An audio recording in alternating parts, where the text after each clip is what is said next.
Greetings to all of you. Today we will analyze a new wish list for beginners, which I would use in 2026. Again, the list will be approximate, but I will try to quickly explain why choosing these particular characters is the best choice for a beginner.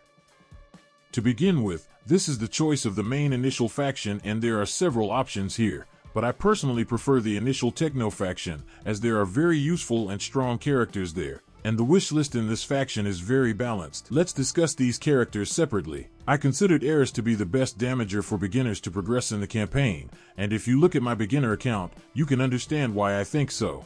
The huge damage to the entire opposing team makes it a must-have choice, and if you get a lot of copies of it at the very beginning of the game, consider yourself very lucky. A great hero who will easily complete your campaign.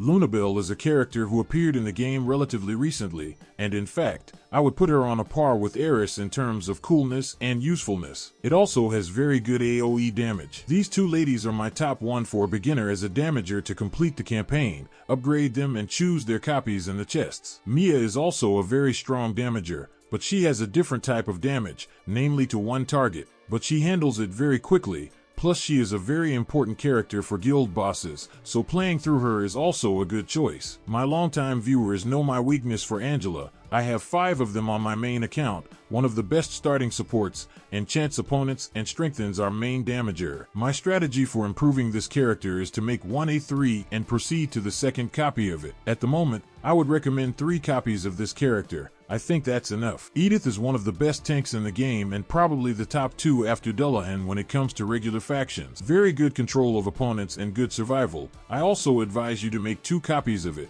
for each team in the Tower of Babylon. Regarding its use, do not put it in the first row, as it does not hit all enemies with its jump. You need someone who will meet the one left out of control. We put her in the first row if we want to stop Xborg from jumping. Next, let's talk about the light faction. Layla is worse than other hybrids, but still useful, but we'll talk about her separately in the review of fractions. For now we just remember that she is useful, but not always. The rest of my list looks like this.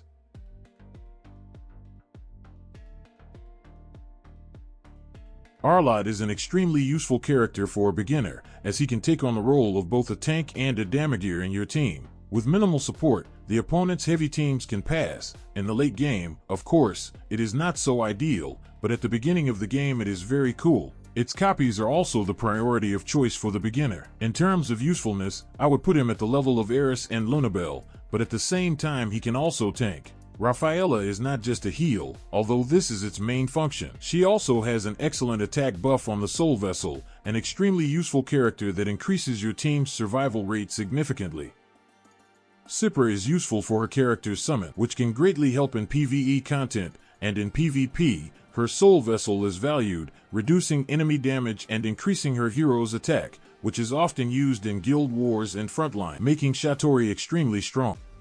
Sylvana is just a very good front row fighter, can act as a tank, plus she does very decent damage, and still deserves improvement. Now the Darkness faction, of course. First of all we take the hybrids. Alice's time has passed for me, although there are a lot of copies of her, she is not so relevant now. Personally, I would choose these heroes to improve in the first place. Some put Amara on a par with Eris. As for me it falls a little short in terms of usefulness, but it is still very good. It can be used as the main damager in faction towers, it is worthy of improvements, and it is also extremely useful for a beginner. Clara is the character who, along with useful skills, does one very important thing: she gives immortality to your team for once, which makes her a very important component when you need to survive some kind of powerful burst of damage. For example, Forseti at high levels of the campaign can ruin your life, and it is she who will help you cope with him and the like. Dullahan is a top 1 tank for me personally, if you don't take into account the characters of Chaos and Order. Very cool survival rate, Plus it gives a very high survival rate to its allies, and at a small star level it already shows good results. The excellent mechanics of fighting jumpers, which throws them out of our backs, are also not an unimportant skill. If you don't know how to improve the team in terms of survivability, the choice is obvious. Far says this character could previously be used as the main damager in the team, but with the release of stronger heroes, she began to lose ground, but she can still be used in the team as a buffer of our main damager in the team and act as a support damager. It is useful, at least in the Tower of Babylon it will show good results.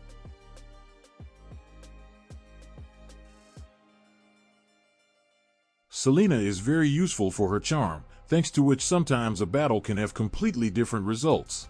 In the late game, she is not so good and is used mainly in the faction tower, but for a beginner, the charm mechanic will be extremely useful for completing the campaign. At the moment, I consider these factions to be the strongest, and from the listed characters you can make an excellent character roster to complete the campaign. Now let's talk about the remaining factions, but let's focus on just a few of the heroes of them.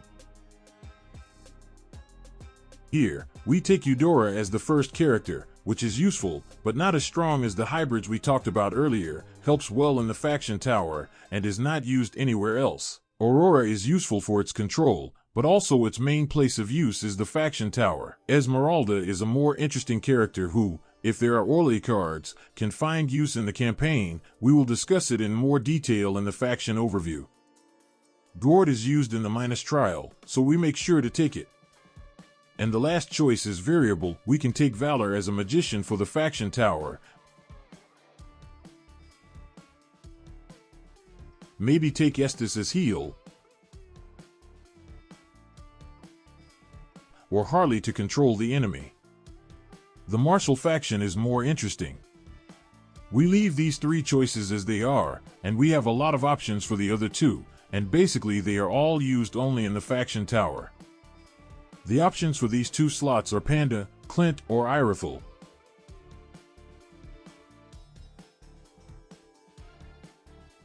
Nana is a very useful support who can resurrect a fallen ally, plus in the late game she is the character who can control the enemy Edith. We make 2 copies, very useful. Ruby is a good tank, but in the late game it is used only in the faction tower. In the campaign, unfortunately, her skills and benefits for the team are not enough to use her. There are stronger options, but she is very useful and good in the tower. Hanabi, what's its use is a lot of control. It reduces the enemy's energy. At the ultimate it takes control of the opponent, and its soul vessel improves the agility of our allies. All these skills make her very useful as a damager supporting your team. She is not suitable for the role of the main damager. Her damage is not very high. Don't forget that a good option is to improve your hybrids, so when you make summons to the Dark faction, you can only change your wish list to them. Who are we improving after this list of heroes? In Techno, we can choose Nathan for the faction tower or Atlas for the same purposes.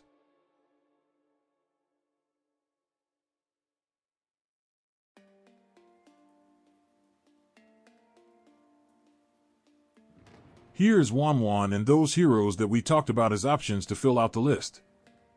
Here we can take Kimmy or Guinevere for your fractions.